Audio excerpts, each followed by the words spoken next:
Paramashivoham Om Nityananda Paramashivoham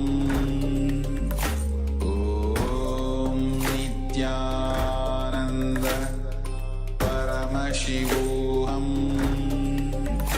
Om Nityananda Paramashivoham Om Nityananda Paramashivoham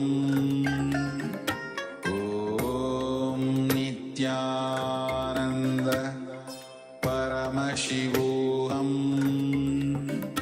Om Nityananda Paramashivoham Om Nityananda Paramashivoham Om Nityananda Paramashivoham Om Nityananda Paramashivoham Om Nityananda Paramashivoham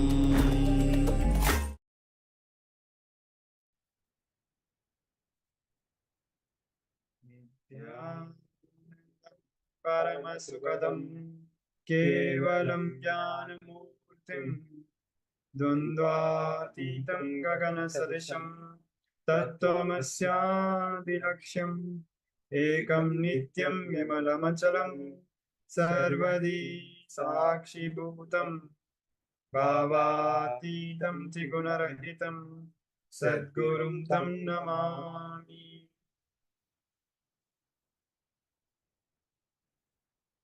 Nityanandam.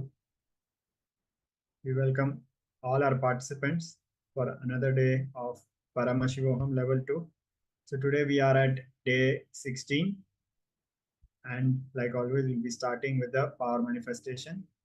So we have many participants joining us today. We request all the participants to get ready and switch on your cameras. We have Ma Cindy CR, Nityanandam, Ma Ananda Agora Rupani, Fabine Vamadeva Shivashakti, Ma Vevanmi, Ma Likika, Ma Lisivan, and we have more participants. So we request all the participants to switch on your cameras and be ready for the power manifestation. Yes. Now, I request all the participants to switch on your cameras as we enter into the power manifestation session. Yes. Let's start with the power manifestation. Please sit straight with your head, neck, and spine. Blindfold yourself.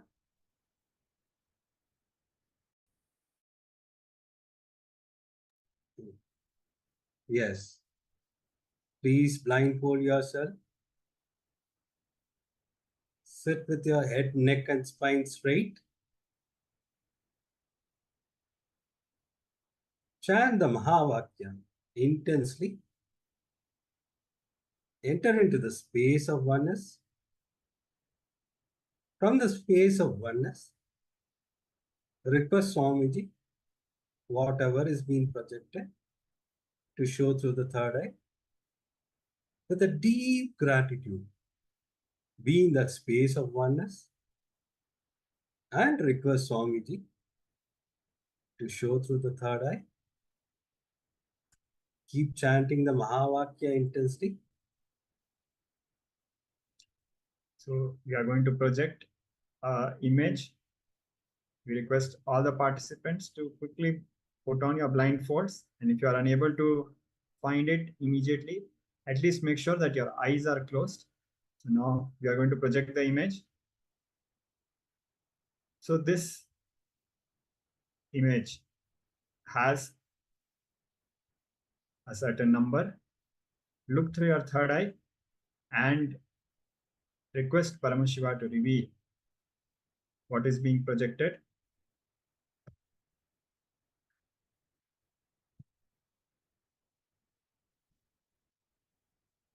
Start connecting with Swamiji. Start connecting with Paramashiva. Paramashivoham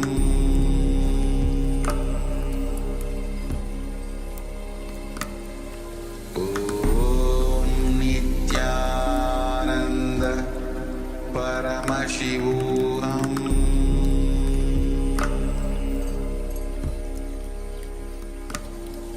Om Nityananda Paramashivoham Paramashivoham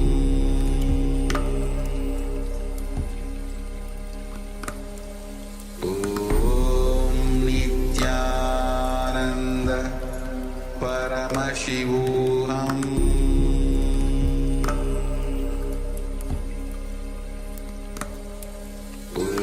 Om Nityananda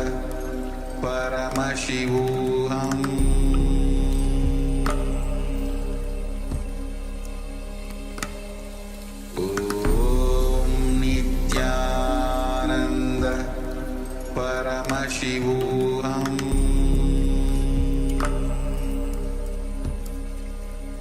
Paramashivoham Om Nityananda Paramashivoham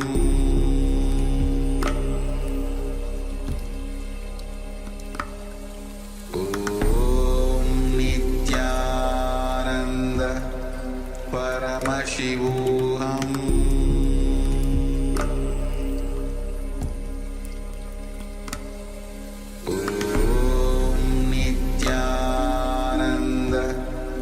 Paramashivoham Paramashivoham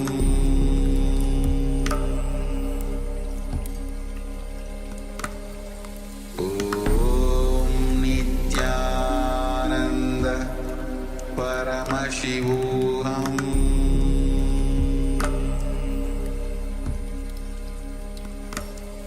Om Nityananda Paramashivoham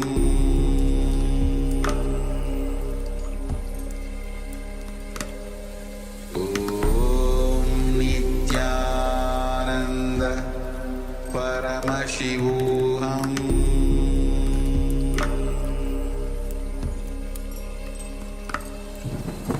Om Nityananda Paramashivoham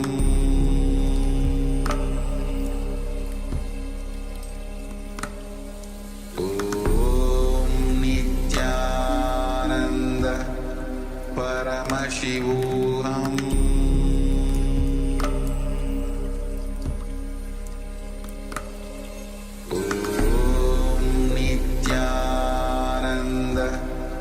Paramashivoham Om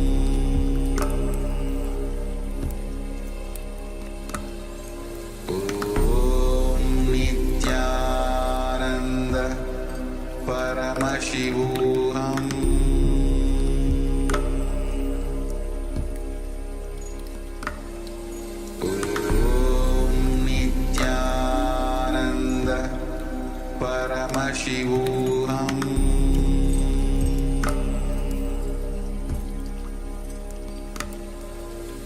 Om Nityananda Paramashivoham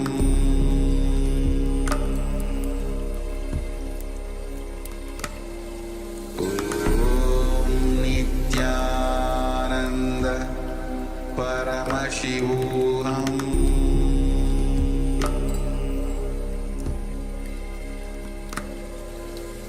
Om Nityananda Paramashivoham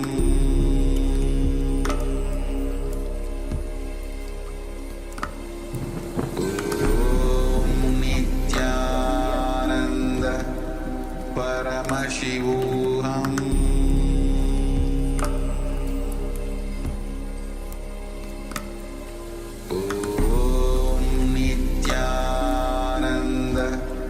Paramashivoham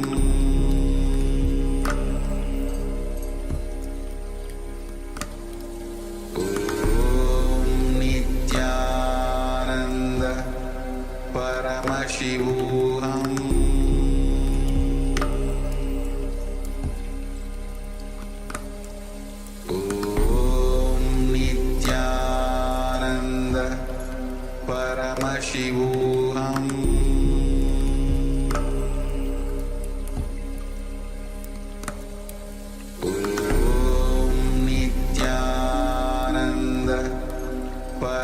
Paramashivoham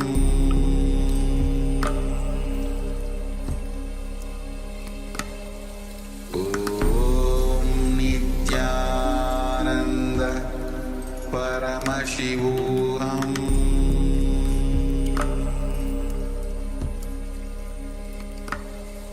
Om Nityananda Paramashivoham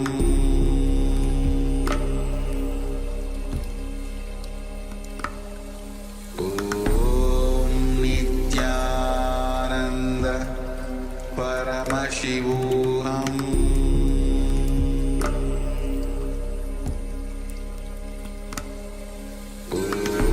Om Nityananda Paramashivoham Om Nityananda Paramashivoham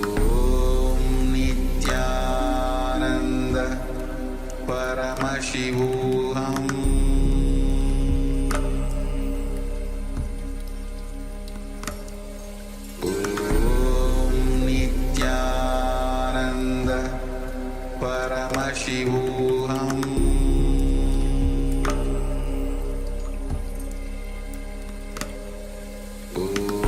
Om Nityananda Paramashivoham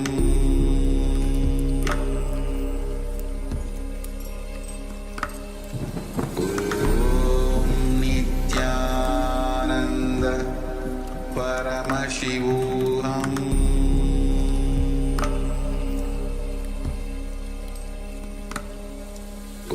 Om Nityananda Paramashivoham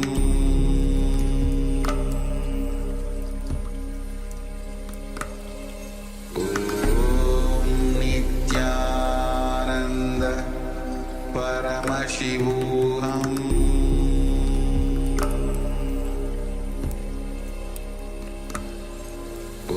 Om Nityananda Paramashivoham.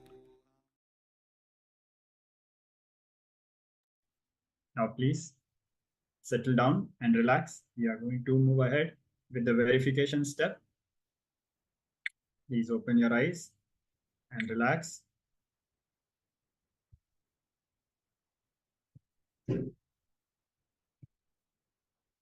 Yes. Whatever Swamiji revealed through the third eye, you can put it in the chat.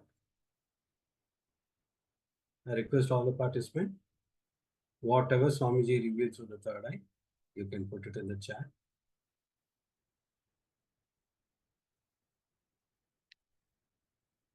So for many of the participants, the revelation will be happening in form of a sound or a visualization.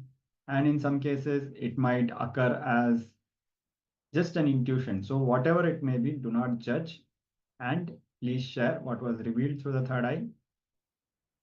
We'll be giving all the participants a few minutes to put your revelations in the chat.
So we have two of the participants sharing.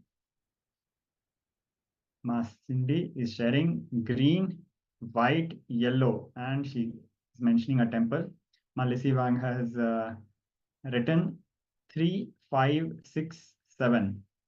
Yes, Ma Cindy is asking, is it a number? Yes, Ma, it is a number. So,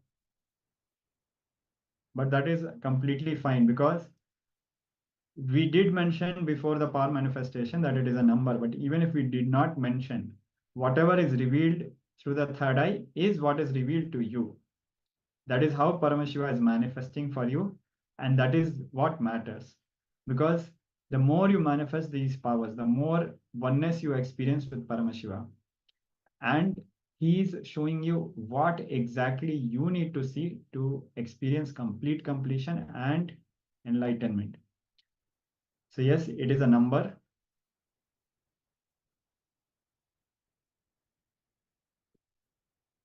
Yeah, there is a white and yellow color on the image. So now let's actually move to the verification. So as Maharaj was also sharing, there is indeed a yellow and white shade on the left. The left side is clearly yellow and it is slowly progressing towards like a mixing of white and other colors. That is perfectly correct. And also the number itself is filled with small particles. It's made like a box filled with so many particles. And Ma Lisi Wong is spot on. 5 and 6, which he has mentioned in the middle, is exactly accurate, and not only accurate, even the sequence is perfect. So a round of applause for all the participants for manifesting this round of power manifestation. So we'll be continuing with more rounds of power manifestation. And if you got the answer right or partially right, do not worry, because this is how Paramashiva is manifesting through you right now and showing to you what you need to see. Yes. Yes, now Will let's enter into the second round of power manifestation. Please sit straight with your head, neck, and spine. Blindfold yourself.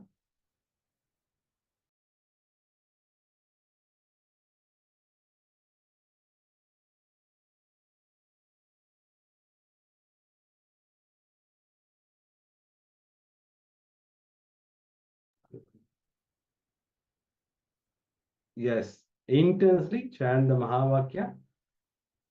Enter into the space of oneness.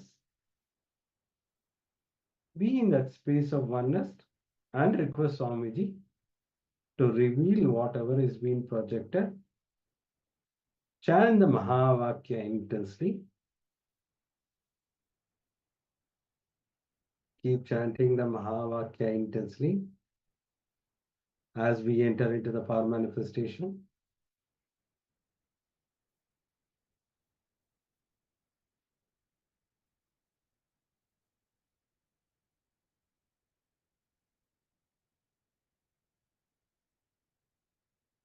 Yes, keep chanting the Mahavakya. Now we'll be projecting the image.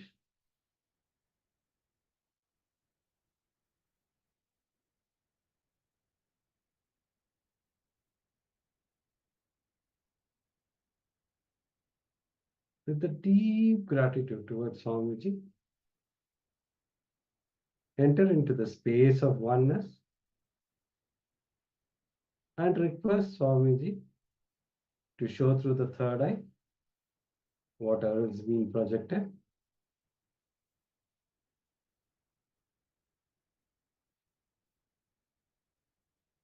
So now we are going to project the image. Please make sure your eyes are closed, and if you are not able to find a blindfold, at least make sure that you have kept your eyes closed. Now we are going to project the image.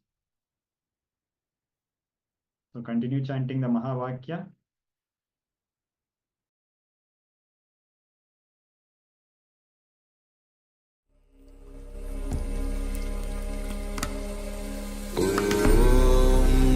Nityananda Paramashivoham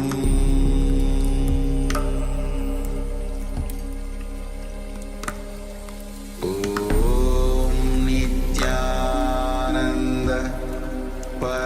Paramashivoham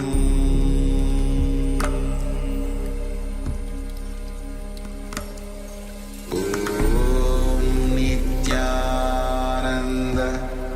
Paramashivoham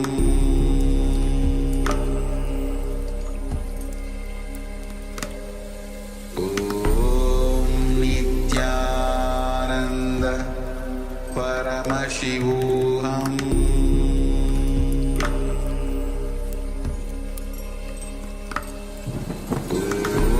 Om Nityananda Paramashivoham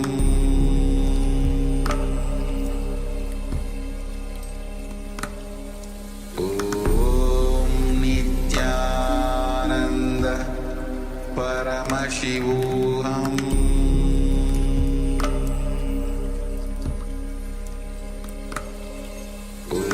Om Nityananda Paramashivoham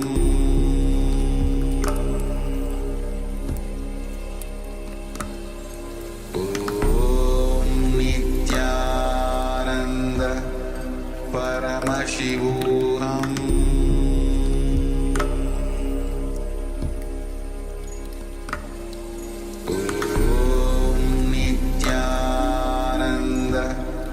Paramashivoham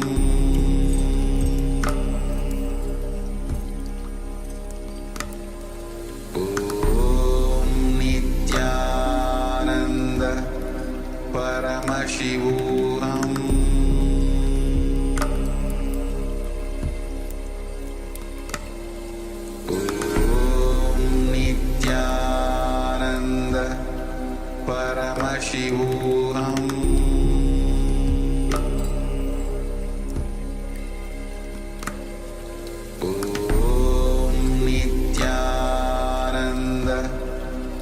Paramashivoham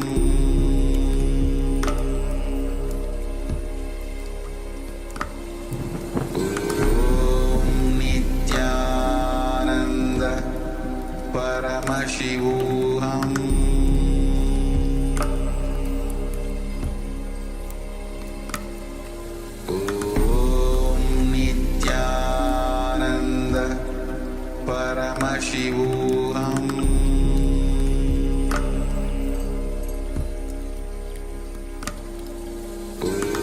Om Nityananda Paramashivoham Paramashivoham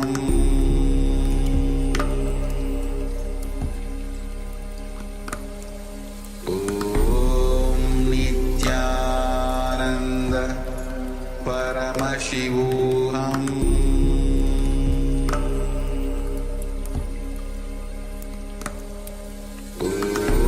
Om Nityananda Paramashivoham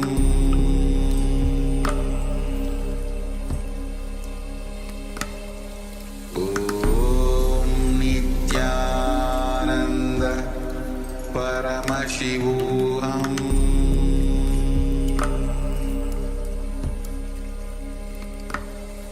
Om Nityananda Paramashivoham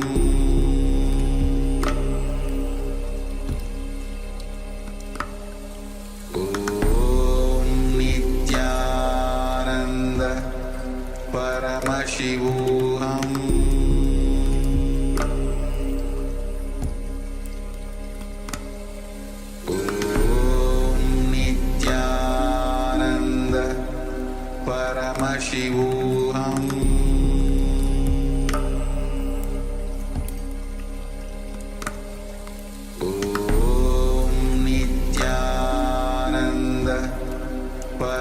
Paramashivoham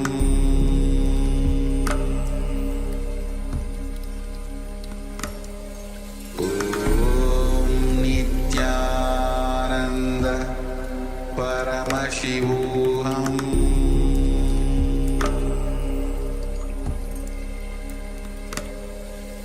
Om Nityananda Paramashivoham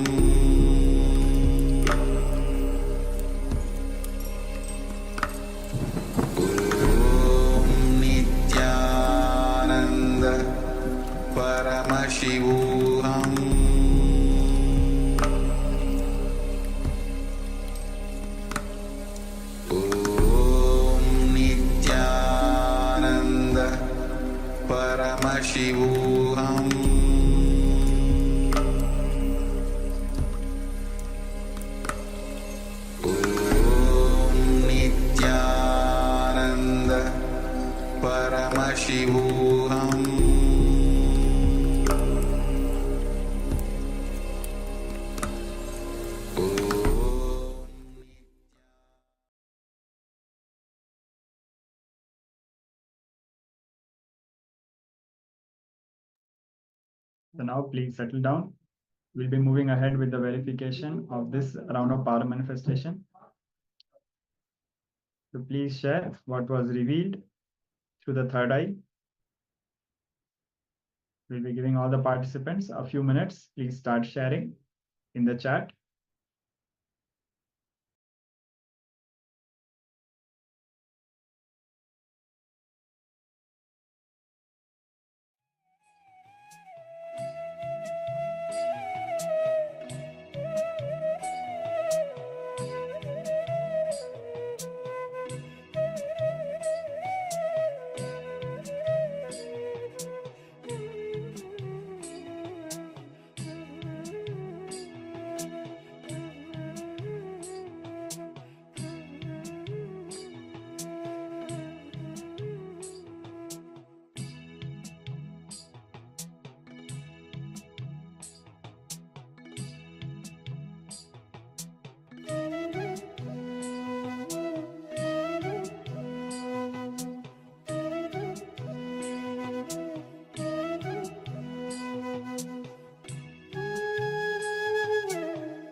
Yes.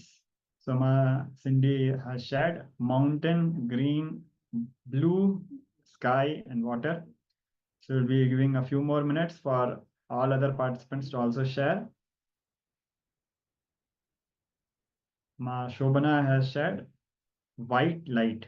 Thank you for sharing, Ma. Yes.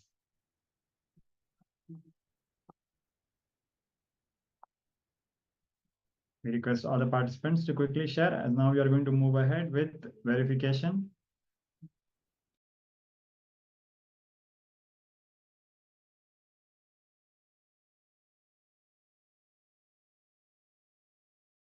I request all the participants to switch on your cameras. Still few people have not switched on your camera. So we request all the participants to switch on your camera. So now let's enter into the final third round of power manifestation. So we'll be verifying the results. Yeah. Yes. So again, Ma Cindy is quite spot on with the colors, some of the colors. There is indeed blue there. Blue, skyish blue. Yes. So it seems always the left-hand side color Ma Cindy is getting correctly. Yes. And of course, Paramashiva lives in the Mount Kailasa, in the metaphysical plane of Mount Kailasa. So a round of applause for all the participants. So with this, we'll be continuing with the next segment of the day. We are going to watch a short video which will introduce us to today's topics. So let us come to the space of listening and get a brief introduction about today's topic, about opening yourself and turning yourself to the cosmos.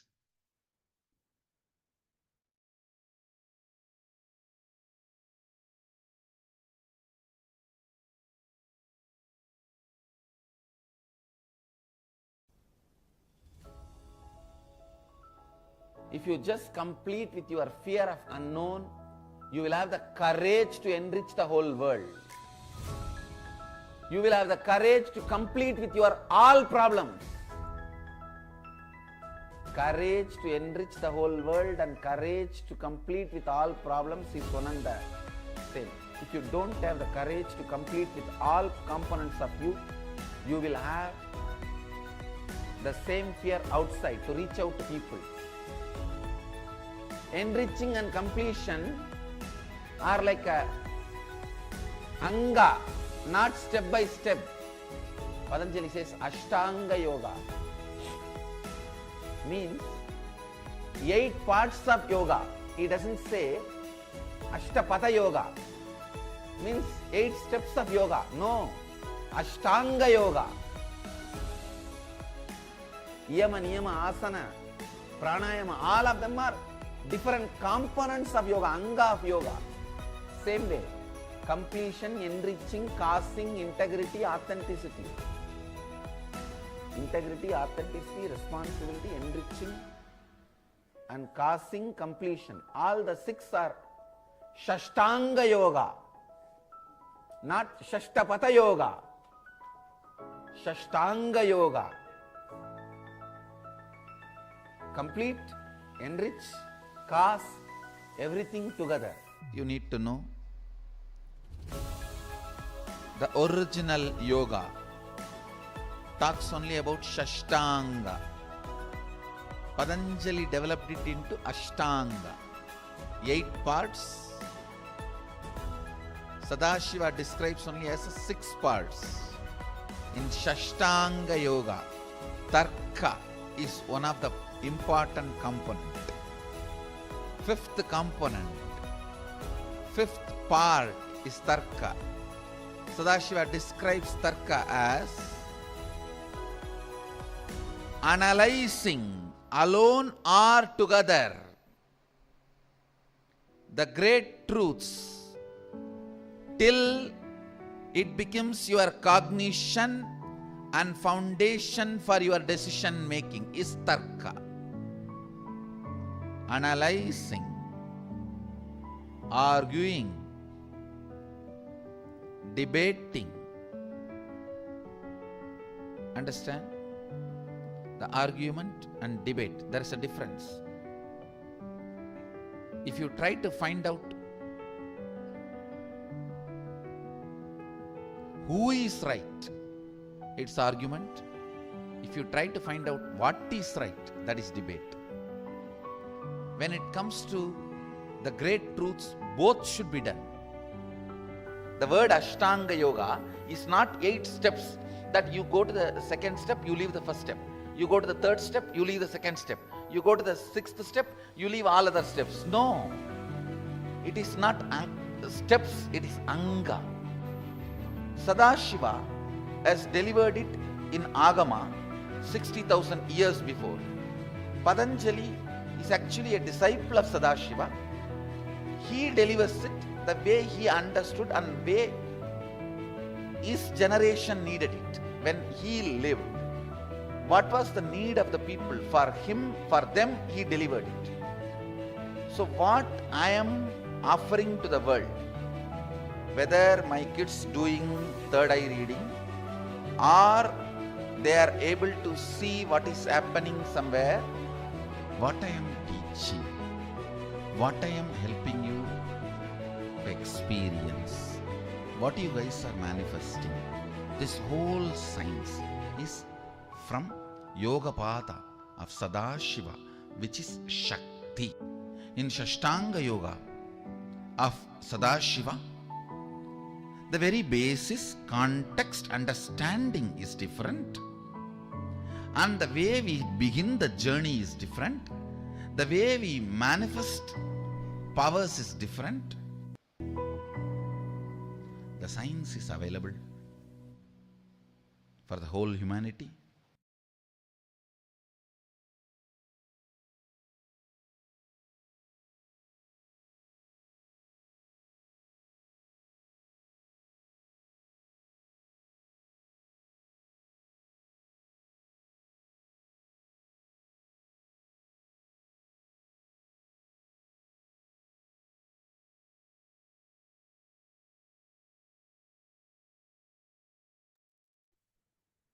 So now, welcome back, and we are going to move ahead with this process of Ashtanga. As Swamiji was revealing, the Ashtanga process, it means literally 8 components, and components as in Angas. Angas are like body parts. Each hand is an Anga. So 8 parts. So it is not like when we do one part, we forget and leave the previous part. All of them work together. So today we are going to do a small exercise, and for that we will need to form a teamly. We are going to have a multiple team process, and your team should consist of at least 2 people. These processes will help you with various powerlessness that you face in life. So before we begin, make sure you connect your dear and near ones and local Sangha and form a team for the day.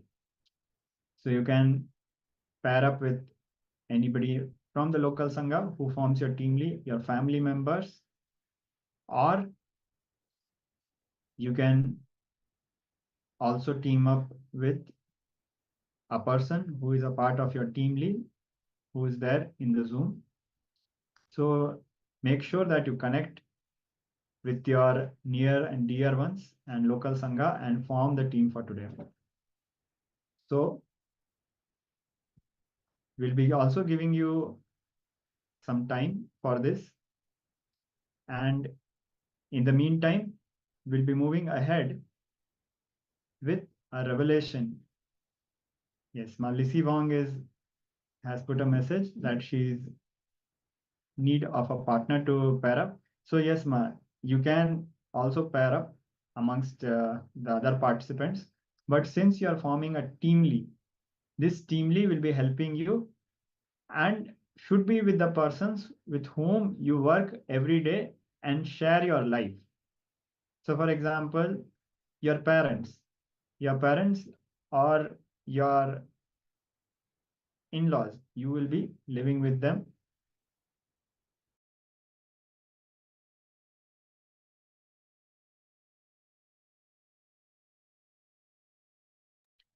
And also you need to be able to talk to that person and relate with that person, connect with that person. So make sure to have your teamly with whom you every day talk, live your life, share your life, to include them in your teamly. They do not need to attend the whole process, but when they see the transformation in you, they will be very supportive and they will join this process. It'll be just few select exercise of interaction with them, completion sessions and power manifestations. So do reach out to your near and dear ones and connect with them. So in the meantime, we'll be moving ahead with a powerful revelation by the Supreme Pontiff of Hinduism on the Patanjali Yoga Sutras. Patanjali, the disciple of Paramashiva, had compiled yoga in the form we know today. So let us directly understand from the Supreme Pontiff of Hinduism the sacred secrets of yoga as revealed by Patanjali. So please come to the space of listening as we move ahead with this revelation. And in the meantime, please reach out to your teamly and inform them and make sure you have them ready for today's processes.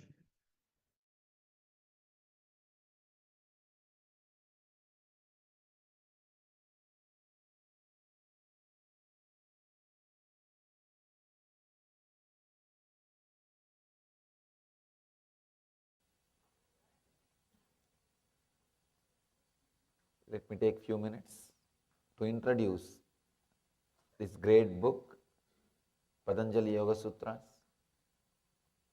and today's subject to all of you is the father of yoga. From this book, all yogic traditions originated. I can say not only all yogic tradition, almost all religions are influenced directly or indirectly from these sacred and secret teachings. Maybe 5,000 years old, these teachings are from a great master Patanjali, who lived in a place called Chidambaram in South India, in Tamil Nadu, and left the body in a place called Rameshwaram in South India. Just in few words, in few sutras, he is trying to explain all the great truths. Just in seed form, he is sharing all the great truths with us. The Patanjali's idea about memory.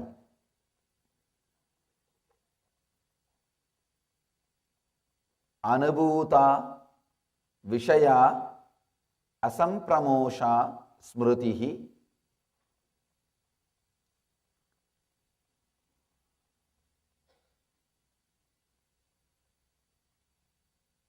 Each time I repeat Patanjali's words, I feel it can never be translated.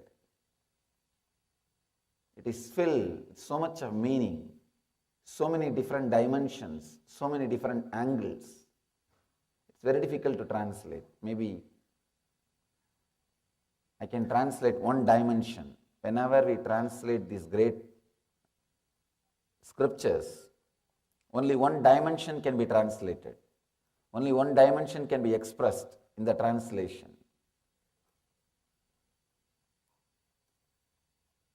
I'll give you the translation which expresses one dimension. The recall of mental impressions of past events from the subconscious mind is memory.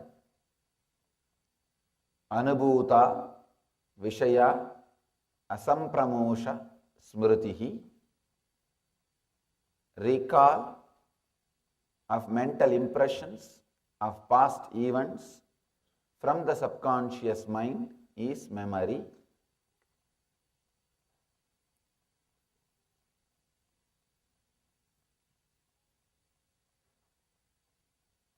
The memory can lead either to suffering or to joy in our day-to-day life.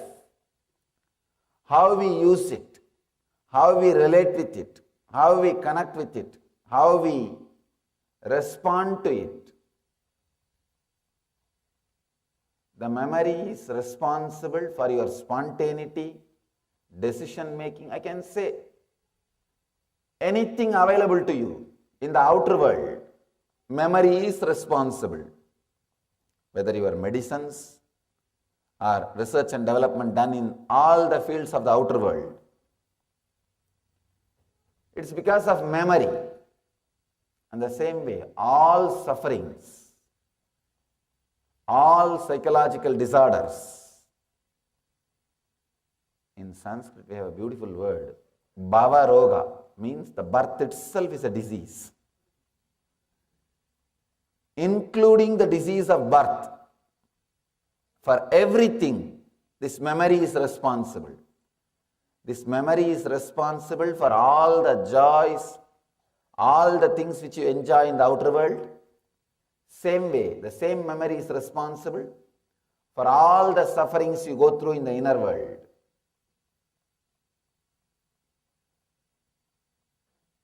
One more thing you need to understand. Memory is responsible for all the joys you experience in the outer world. And not using the memory is responsible for all the sufferings you go through in the outer world. Same way, all the disturbances you go through in the inside is because of constant using of memory. All the joy you will experience inside if you are away from memory. Please understand the paradox. In the outer world, using memory brings comforts, luxury, things you need. But not using memory brings suffering, absent-mindedness, disturbance. In the inner world, using memory brings all kinds of problems. Relaxing from memory brings tremendous joy and peace.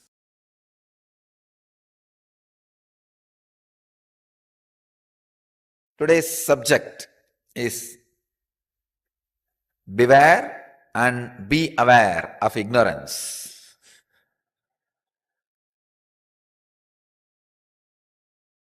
Not just beware, be aware. See, beware of ignorance is an intellectual waking up. Be aware of ignorance is a technique to go beyond ignorance. Technical knowledge and technique, both I am trying to convey just with this one topic. Beware of ignorance is a technical knowledge. Be aware of ignorance, technique to go beyond ignorance. Beware and be aware. Both needs to be experienced. How to experience? Both the space. Let's see how Patanjali is guiding us.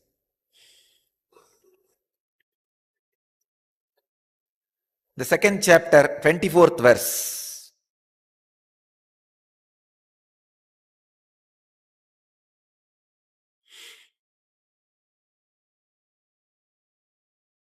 Tasya hetur avidya.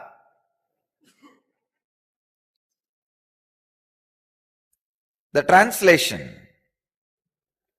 Swami Vivekananda translates this sutra as ignorance is its cause. Prabhavananda translates as this identification is caused by ignorance. Dvivedi translates as its cause is ignorance. Swami Sachidananda translates as the cause of this union is ignorance. The second chapter, 24th sutra, as continuous, I don't know the number, but second chapter, 24th sutra.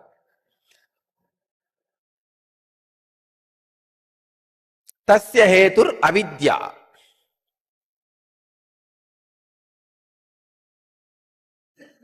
The cause of unawareness of Purusha, the consciousness about its real nature,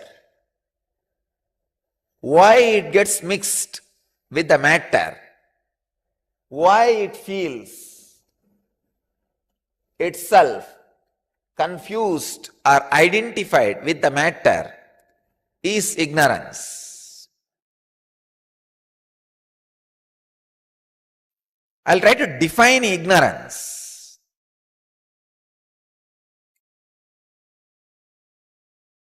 Intellectual perversion is ignorance.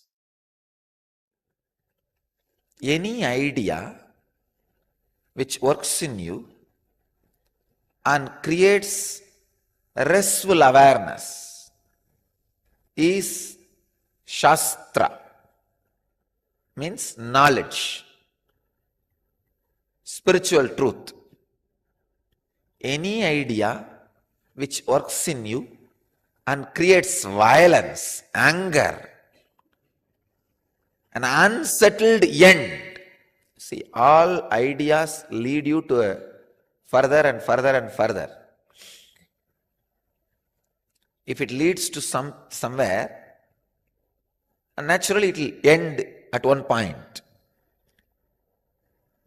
The point, see, for example, when you learn about acceptance, this idea will naturally start growing in you. How to accept, what is acceptance and all that. Finally, end of this thinking process, if you feel settled and the acceptance is happening in you, it has become knowledge in you. It is knowledge. But unfortunately, this has not settled in you. Like a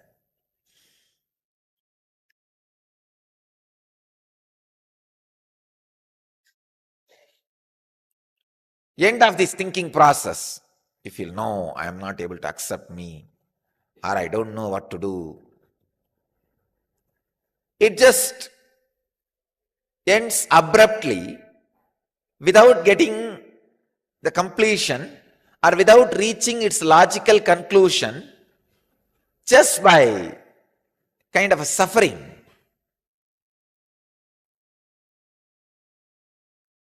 Violence, either violence towards you or others. That is what I call intellectual perversion. That is what is ignorance.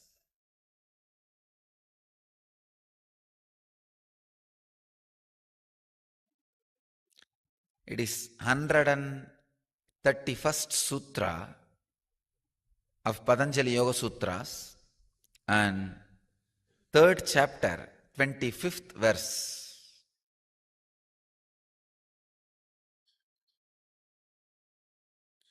Subject is awaken your inner power, unleash your inner power.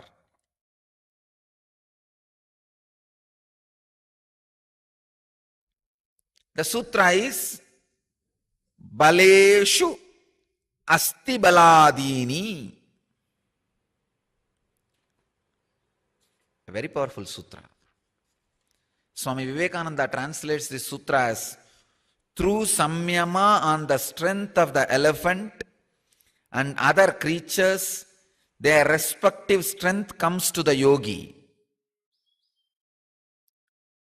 Swami Prabhavananda translates as by making samyama of any kind of strength, such as that of the elephant, one obtains that strength.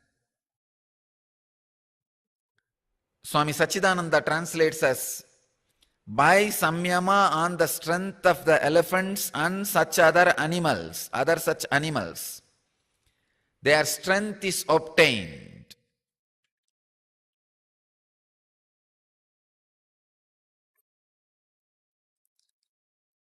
Before entering into the sutra, I wanted you to understand few basic truths.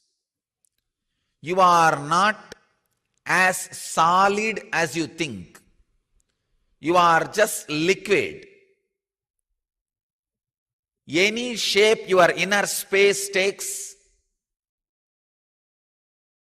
your inner essence also takes that same space.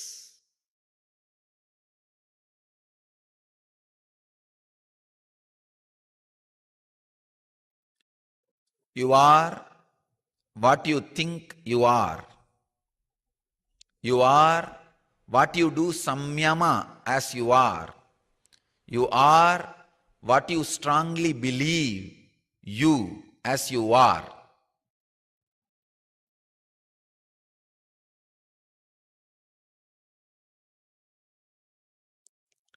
Whatever you contemplate in your inner space, consciously, you express that in your life.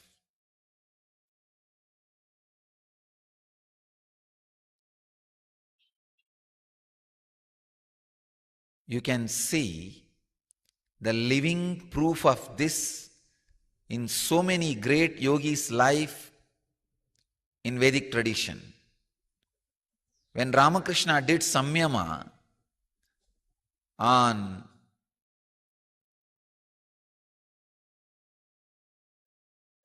the attitude of being a woman and serving Devi, he calls it Saki Bhava. He felt he is the servant of Devi, woman servant of Devi, maid of Devi. And the biography says, literally he had periods. All the physical expressions of women in his body. Same way, when he did samyama on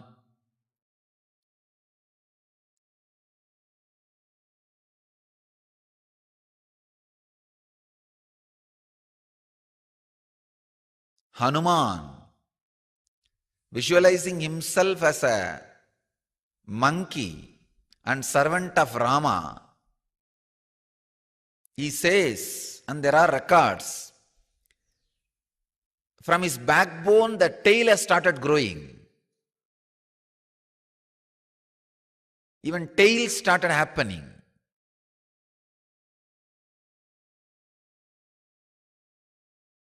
Please understand. All your desire is disrespecting the cosmic presence. Why do you desire? Because you don't feel the cosmos is constantly supporting you. That's the reason the desire. You don't feel you are being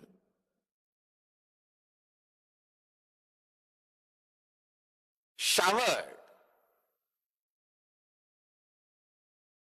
The ultimate truth is, please understand, I am not giving you fantasy. I am not teaching you fantasy. I am teaching you reality. Even the life which is happening in your body is gift. Constantly you are showered. If you stand on this base, you can create wealth 10 times more. You can create infrastructure.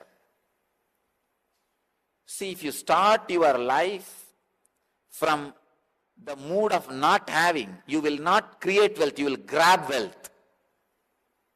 If you start your life feeling blessed, you will create wealth, you will not grab wealth. There is a big difference. Understand? Please understand. The moment you start making choices, your freedom of being in choicelessness is getting restricted. The moment you choose, you will be choosing language. Now you are in a bondage of acting only in that language realm. Till you choose, you have a freedom of all languages. The moment you choose, you will take birth in India. Now you are bound by all the plus and minuses of this Indian society. Till you choose, you are beyond the plus and minuses of Indian society. Every choice you make takes away some part of being choiceless from you. So when there are trillions of choices in front of you, you suddenly decide, wow, being choiceless is the best thing. Being choiceless is the ultimate experience. The person who is being choiceless will be the infinite creator. Infinite creator. Please understand.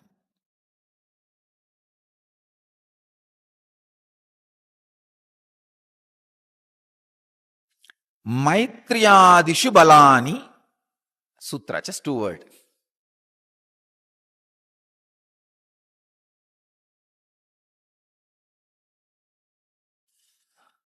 Swami Vivekananda translates this sutra as, by practicing samyama on friendship, mercy, etc., the yogi exalts in respective qualities.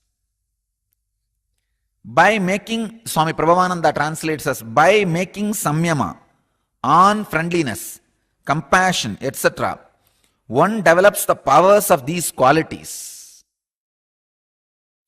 Swami Sachidananda translates as, by samyama on friendliness and other such qualities, the power to transmit them is obtained.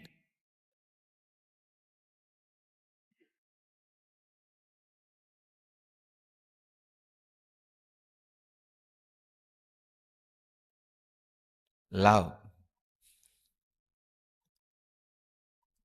Vast, huge ocean. The subject, which will taste different from different banks or beaches.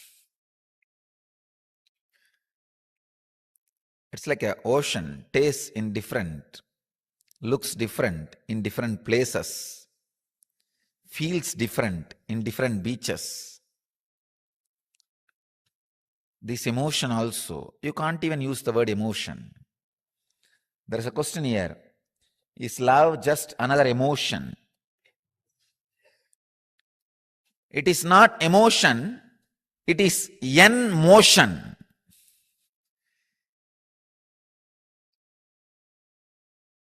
It is the energy which makes motion happen in you towards enlightenment, from enlightenment towards enlightenment. When the glimpse of enlightenment starts in you and motions you towards enlightenment, the ultimate enlightenment, between that period, what you experience is called love. Understand? Inside you, there is an intense super consciousness constantly waiting to break through your body and express itself. But your secured, low mood logic, which goes on saying, no, no, no, you will be exploited, you will be exploited, you will be exploited. If you are so open, so alive, whoever goes around you will exploit you. Physically, mentally, economically. Men have a fear women will exploit economically if they are too loving. Women feel if they are too loving, men will exploit them physically. Both of them feel if they are too loving, others will exploit them emotionally. So always the fear, if you are loving, you will be exploited. Very dangerous. So there is a certain logic in you which completely bans you from flowing sweet experiences of love. Constantly reminds you, when you open up, I'm not talking about only romantic love, which is towards one person. I am talking about the love suddenly opens up in you towards whole and your very self. Rarely you will fall in love with yourself. The yellow journalist who is sitting inside you, constantly writing articles and editorials about you, is damn for love. The fear he creates about love is not protection for you, it is destruction for you. Dam is not a protection for river, it is a destruction for river. Only embankment is a protection for river. Love is embankment. Logic is dam.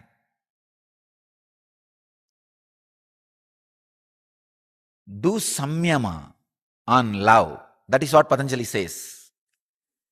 Means sit and meditate on the intense, beautiful inner space you go through when you are in love with you and with the whole.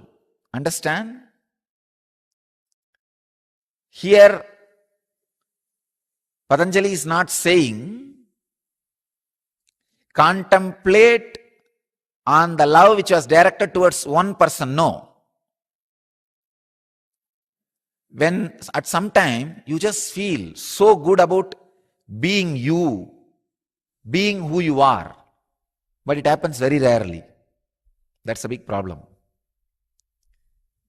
If you are feeling deeply good at, wow, I am really worthy. I am really worthy of what I am. I am really worthy of life. I am really worthy of whatever is happening around me. When you are experiencing the love for yourself, suddenly you will experience that love for the whole. You will see then everybody, everything is worthy of what they are. The whole. When the love is experienced towards you by you, you will suddenly experience that towards the whole. So meditate on that love.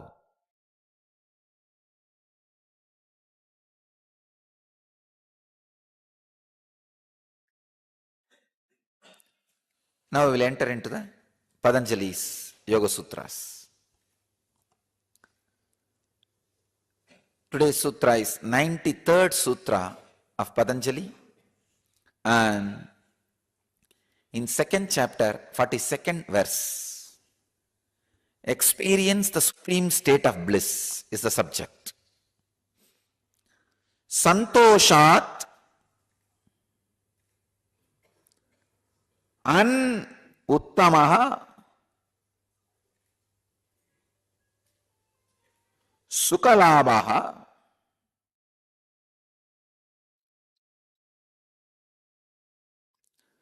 santoshat anuttamaha sukalabaha. Swami Vivekananda translates this sutra as, from contentment comes superlative happiness. As the result of contentment, one gains supreme happiness. That's a Prabhavananda's translation. Prabhavananda's translation is, as the result of contentment, one gains supreme happiness. Sachidananda translates, by contentment, supreme joy is gained.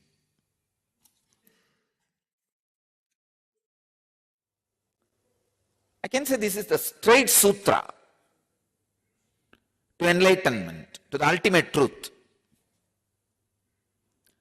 First of all, you need to know an important fact and truth. No roundabout ways, shortcuts. Please understand. There is no roundabout ways. Because there is no roundabout ways, there is no shortcut. There is only straight path. When you start believing there are roundabout ways, you start searching for shortcut. Person who believes there is roundabout way is cheated. Person who believes there is shortcut is cheated. There is neither roundabout way nor shortcut for the ultimate, just simple straight path. Patanjali is giving that simple straight path in this sutra.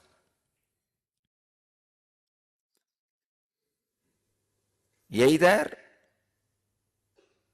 the simple straight path looks too small, too simple for you, and you feel, wow, it's a shortcut. Or the same simple straight path, you feel, oh, it is too complicated, it is roundabout way, and you suffer. But path and path showers are no way responsible for your feeling it is roundabout or simple straightforward. They are no way responsible for your feeling it is roundabout or a shortcut. It is just simple truth. I tell you, all sadhana fails when you think path is roundabout. If you have overconfidence, it is shortcut, you don't do sadhana. That's the biggest problem. All sadhana fails when you think path is roundabout.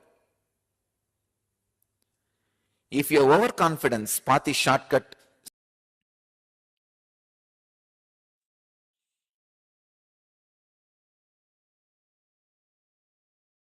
It's time we understand path is simple and straight. You just need to live it. You just need to execute it.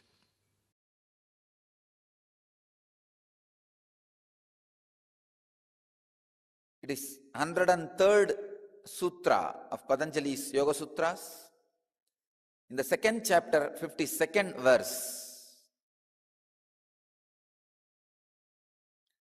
Tata Shiyate Prakashavaranam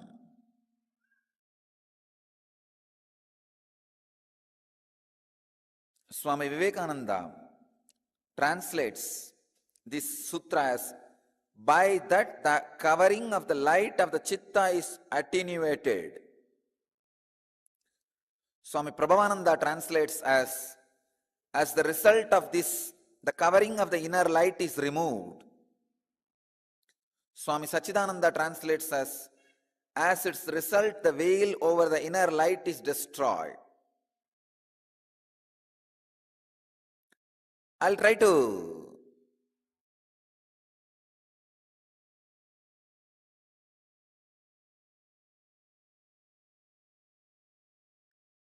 give my translation.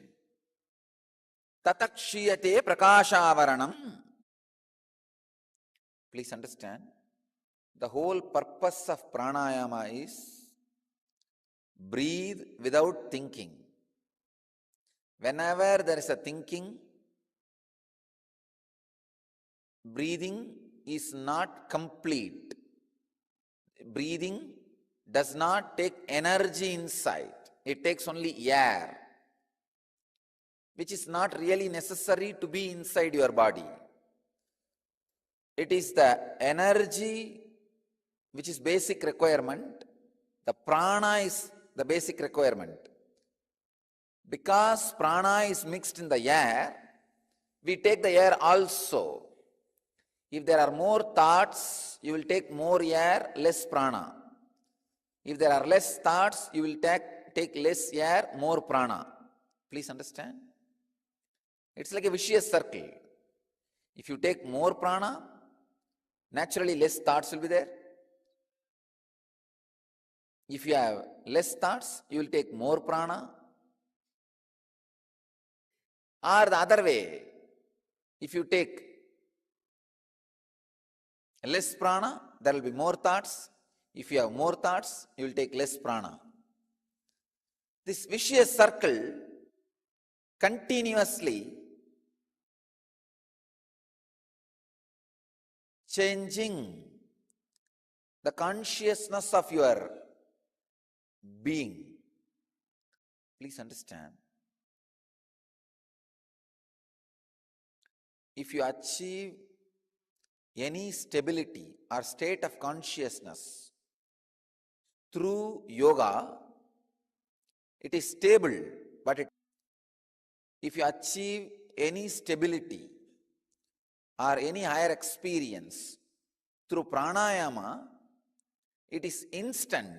Same way, stabilizing it takes a lot of time. The right combination is Yoga Vedanta. Yoga, pranayama, and Vedantic mental setup. Having a strong foundation of ethics and understanding about life.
Yes, Nityanandam everyone.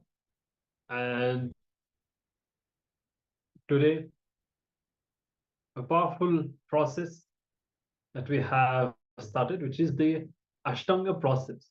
And so far, we've had an introduction, understanding about Patanjali. It's all based on the Patanjali Yoga Sutras and some of the yogic techniques that are revealed that Swamiji has applied and utilized to create this full-fledged process, that is the Ashtanga process, which is based on the science of yoga, but not yoga as we know it. We're utilizing these sciences and techniques to break our patterns in a very straightforward manner. And today, throughout the day, we'll be going through all of that, learning about these techniques, practicing them. And we hope that you all have a partner available. And because some of the sessions, as you would have been told earlier, that you are going to be doing throughout the day, will require you to have conversations with that person. So now, after this first segment, first let's remind ourselves of some of the powerful cognitions and truths. Yeah, some things to take away from this session is to understand that you are what you think you are. Constantly, you are transforming the thoughts that you're cultivating in your inner space into your very own body, into your personality, your character, the way you hold yourself in society.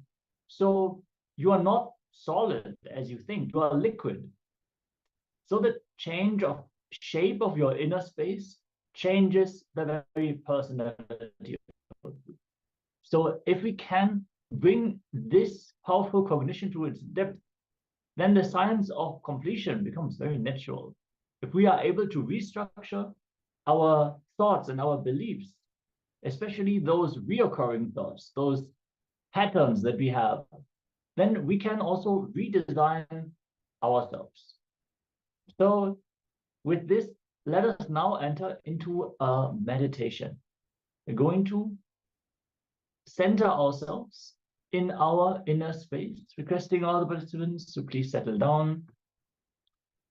If you can, sit in a cross-legged position like Padmasana, or in a kneeling position like Vajrasana.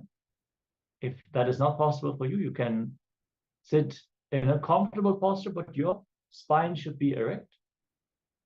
This will provide the best energy flow to your body, and it will provide the best listening space to be able to receive this meditation technique from Swamiji. Also requesting all the participants to come on camera and participate in the sessions. Let's get ready as Swamiji is going to guide us through this meditation.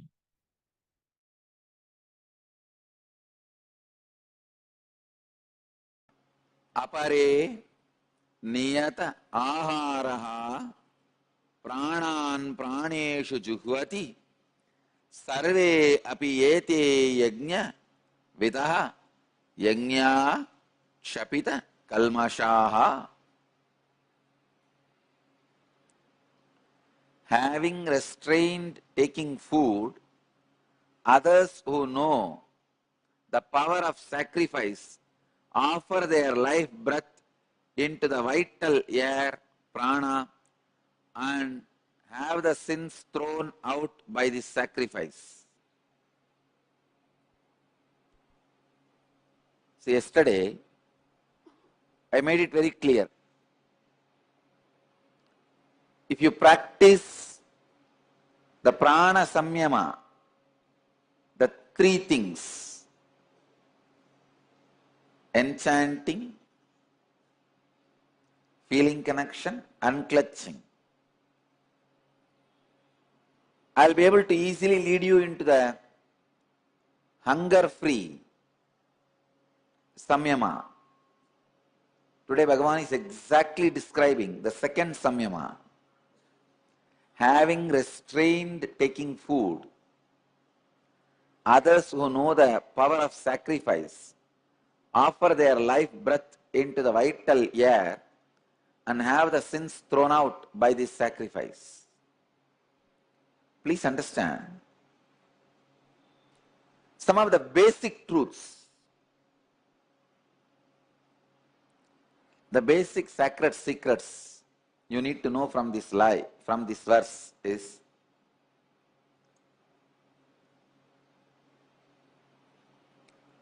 constantly offering all your actions into your prana. What it means? Means during all your activities, how much ever it may be demanding, without losing yourself, completely centered, being centered in enchanting, feeling connection and unclutching. That is what Krishna means, offering all your actions into prana. Please understand. Here prana means the ability of self-remembrance, ability of being spiritual centered, enlightenment centered, Atma centric, higher self centered. That is what is exactly meant by the word prana. All you need to do, let the whole day, your routine, your life be centered on this self-remembrance, these three actions: enchanting, feeling connection, unclutching. Whole day. Unfortunately, some of your actions demand your complete attention, emotion, complete involvement. Even during those actions, start empowering the moments of remembrance. Please understand. Start empowering.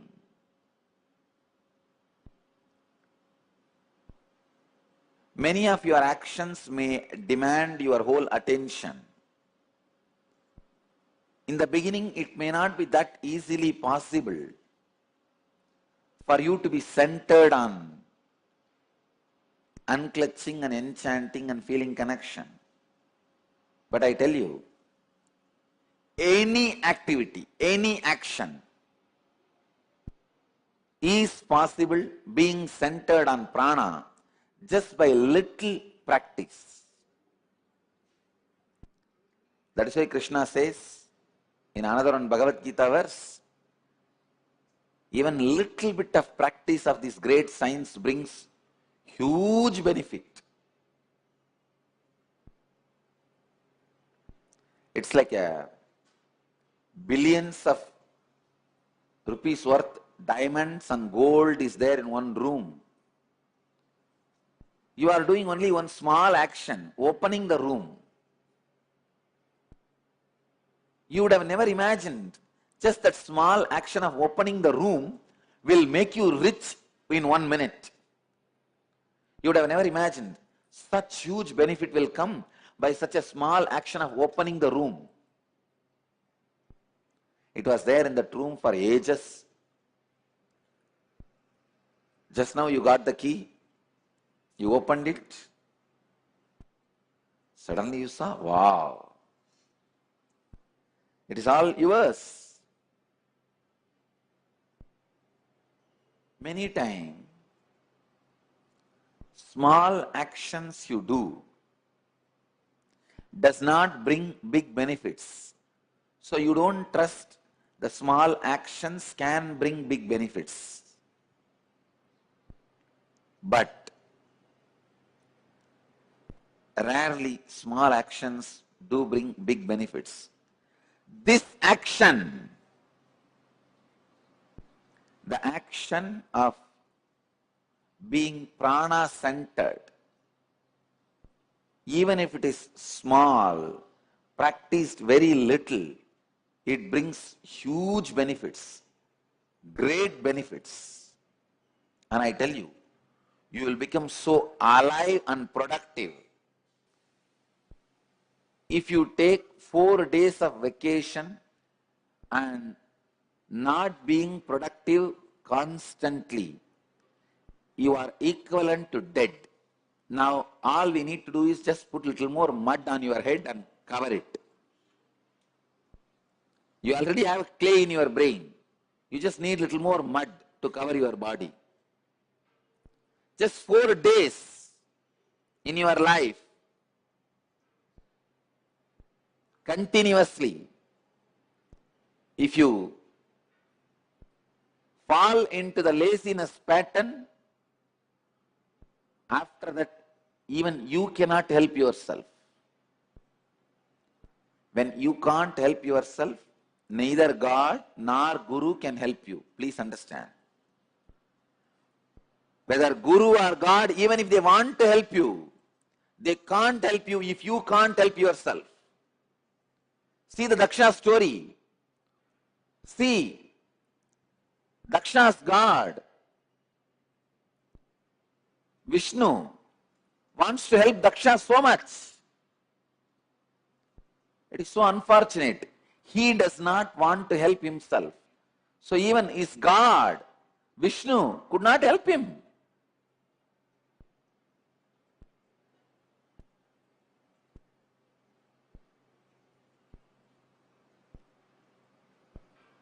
Daksha had Sabda Rishis as his guru. Neither his gurus, Sabda Rishis, were able to help him, nor his own father, Brahma, is able to help him, or his Aradhya Devata, God, Vishnu, is able to help him. Why? Because he does not want to help himself. You wanting to help yourself is a first major criteria for your growth. If you push yourself into the laziness pattern, just 4 days, enough, over. Bhagavan uses a very beautiful word here. Pranan praneshu juhvati sarvepyete yajnavitaha. It means, let all your actions be offered into the prana. Please understand, you should do this like a tapas. How you know? Whole day, continuously, whenever you are performing your actions, keep a separate notebook, and during each action, for example, you are going to the office from the house. It is half-an-hour action, driving. During the driving, try constantly to be centered on prana. End of the driving, when you reach your office, note down in your book, today during the driving, half-an-hour, was I established in prana? Prana samyama. Sometimes it may be half-an-hour, sometimes it may be 10 minutes, sometimes it may be few minutes. Write down your opinion. The next action, sitting in the office and seeing through the files. That may be next 2 hours. If it is government office, it's only 20 minutes. See through. End of that action, note down in your notebook. Did I establish myself in prana in the second action? The next action, your lunch. During this lunch time, establish yourself into that prana. When I say establishing into the prana, 3 things. Enchanting, feeling connection, unclutching.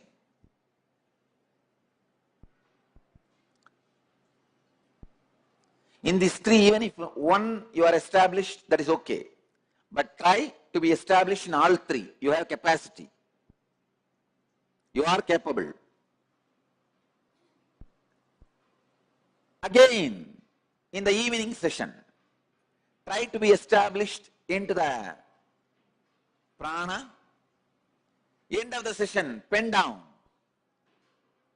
Did I establish myself in prana? Note down. Try. Only in this straightforward, constant training, you will be able to establish yourself in prana. Don't miss. Understand, every action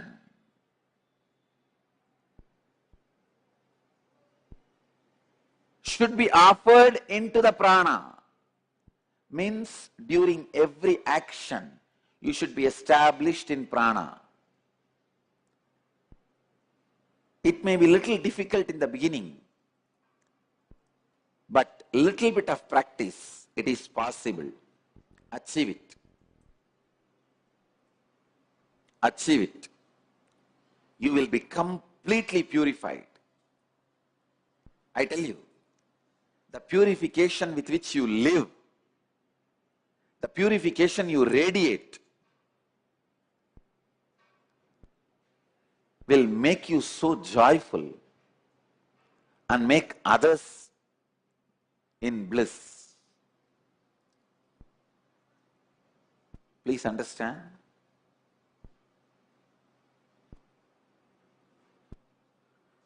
Always have God and Guru both in your life for feeling connection.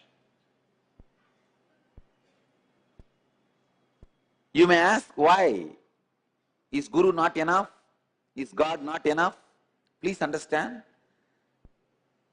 However strong you may be, at some times you will not be able to have a complete trust over Guru. Your feeling connection towards Guru will shake, may get shaken a little bit. At those times, those moments, you need God to hang on. You need God to hold on. You need God to keep your spiritual practice and spiritual life alive. You may ask, why God is not enough? Why Guru? Sometimes your feeling connection with God may not be practically useful in your day-to-day life to solve many of your issues. At those moments, feeling connection with Guru will be handy and directly practically useful. At one point, feeling connection with God and Guru will merge into each other. You will not have difference between two. You will just experience God and Guru is one and the same. That is okay. When that happens, it happens. But now, please understand, when you begin your practices, when you begin your spiritual life, when I say when you begin, I mean till you are enlightened. Means everybody.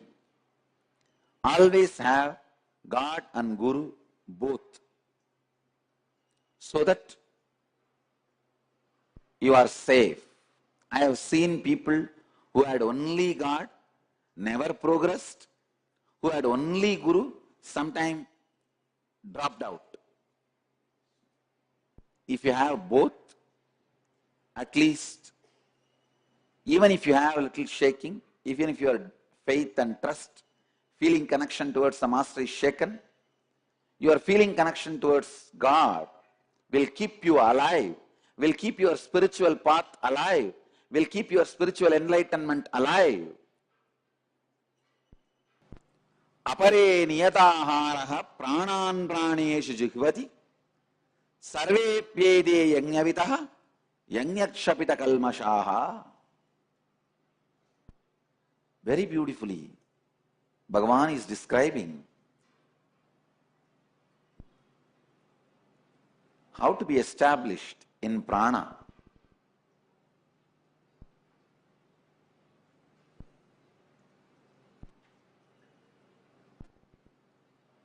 Try this simple process of maintaining the report in Book of Art whether you are able to retain, establish yourself in prana whole day. Try this. It will help you and make you established in prana.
Yes.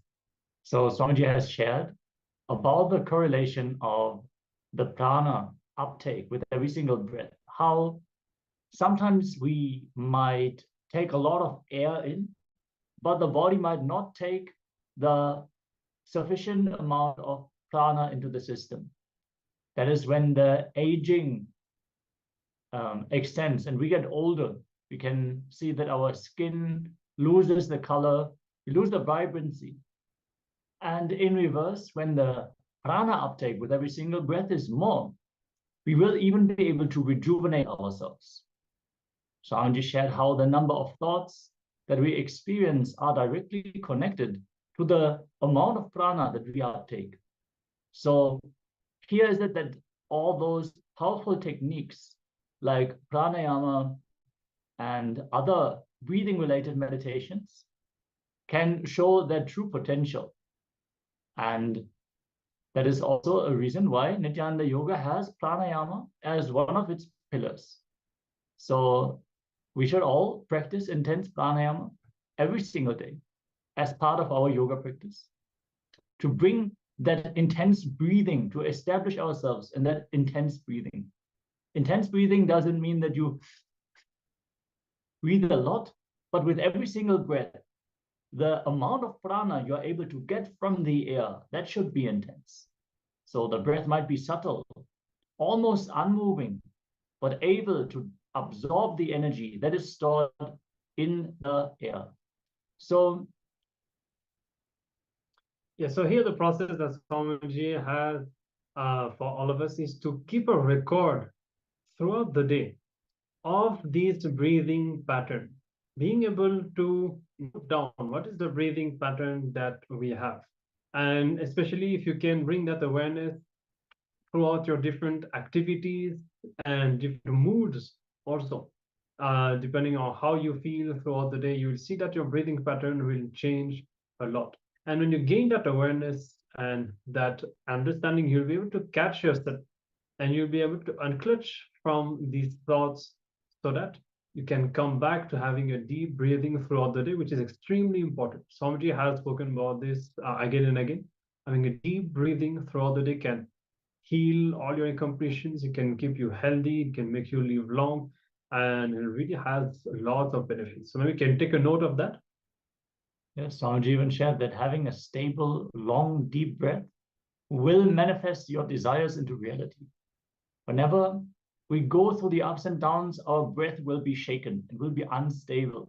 We will be distracted from our purpose. But when we can breathe long and deep breaths, our mind will quiet down and we can focus. We can direct our energy onto what we actually want to manifest. So let us all bring more and more awareness into the breathing patterns. And let's get ready, as we are now going to enter into today's power manifestation. Yes, so today the power manifestation is going to be third eye body sculpting. You will be designing your own body or redesigning your own body through the third eye.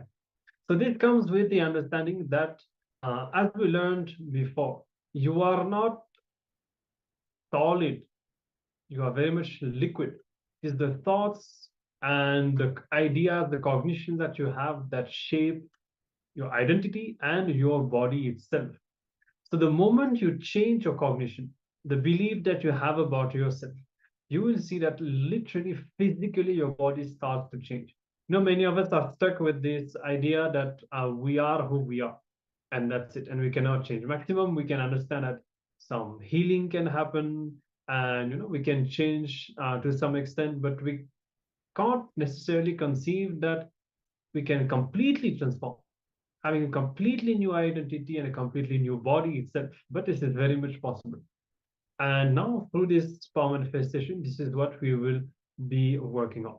So to start with, you'll be deciding which aspect of your body you want to change. So keep in mind, we'll be having multiple power manifestation rounds throughout the day. So if you have, let's say, a set of 5 things that you want to change, maybe you can start by choosing the first one. And ideally, try to have at least, you can even change 2 things at a time, that is fine, but try to have at least one that can be visibly changed, like changing the shape of your nose or your skin color or hair color. There's no limit to what you can change. So you can decide that, so that at the end of the power manifestation, you can see and you can verify if you see a difference. Other things that you can change, like for example, the functioning of your internal organs, even that is there. If you feel that you have lungs that are not intaking enough air, oxygen, you can redesign that as well, but you may not be able to immediately verify it unless you feel it, you feel the difference happening, but it may not be visible, like a change on your face, for example. So you can change, you can choose 1 or 2 things that you want to manifest and if you want to change or redesign, and you can note it down on a piece of paper. And when you are ready, sit with your head, neck, and spine in a straight line. And start by visualizing that these changes have already happened, that you are already having that. And how does it feel to have that? See, each aspect of your body is connected to one aspect of you, of your identity. So any discomfort with any part of your body is an unfulfilled aspect of yourself. So when you change that part on the outside, you also change your inner space. You bring that fulfillment inside yourself. So as you visualize that the change has already happened, drop your identity, drop the solid feeling that you have, and allow the change, the transformation to take place inside. So hold on to that visualization, and now bring your awareness to the third eye and connect with Swamiji in the space of oneness. Chant the Mahavakya intensely. Om Nityananda Paramashivoham. Om Nityananda Paramashivoham. Om Nityananda Paramashivoham. Continue to hold on to this visualization and reverberate yourself with the Mahavakya. Keep your intention on being in oneness with Swamiji and redesign, sculpt your body through the third eye.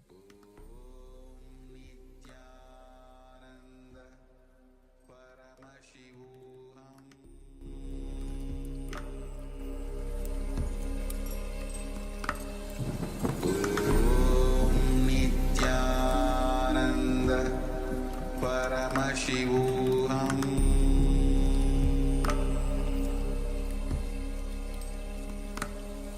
Om Nityananda Paramashivoham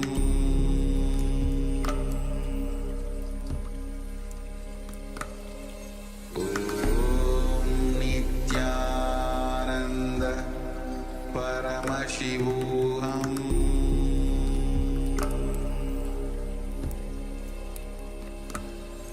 Om Nityananda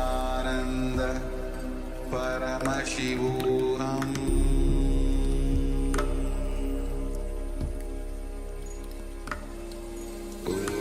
Om Nityananda Paramashivoham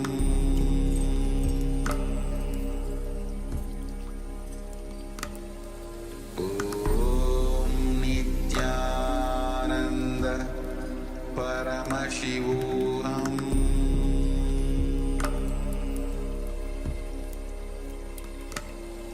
Om Nityananda Paramashivoham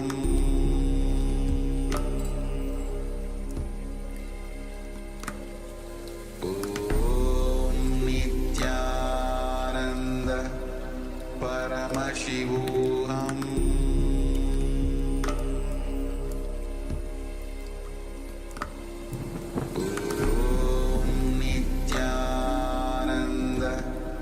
Paramashivoham Om Nityananda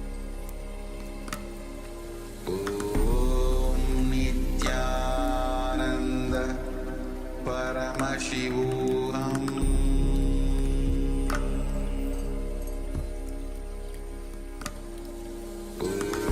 Om Nityananda Paramashivoham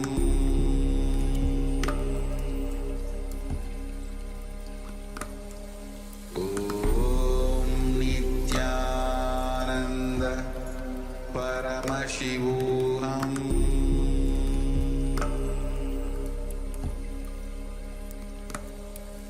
Om Nityananda Paramashivoham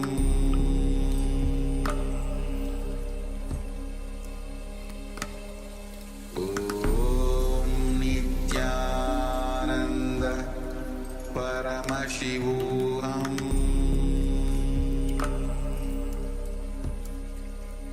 Paramashivoham Om Nityananda Paramashivoham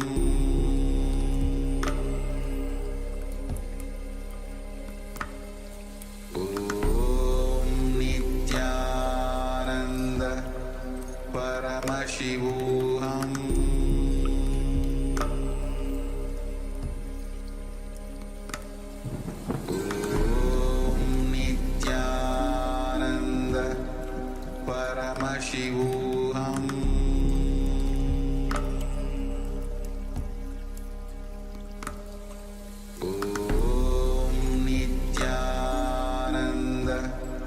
Paramashivoham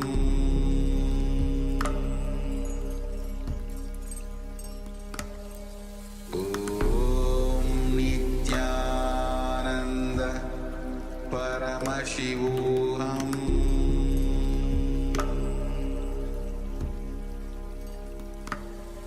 Om Nityananda Paramashivoham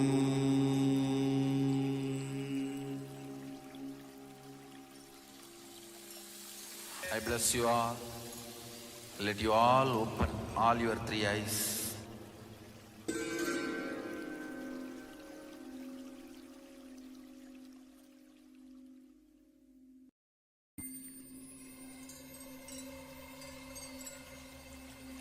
I welcome you all with my love and respect. Let you all open all your three eyes. Om Nityananda Paramashivoham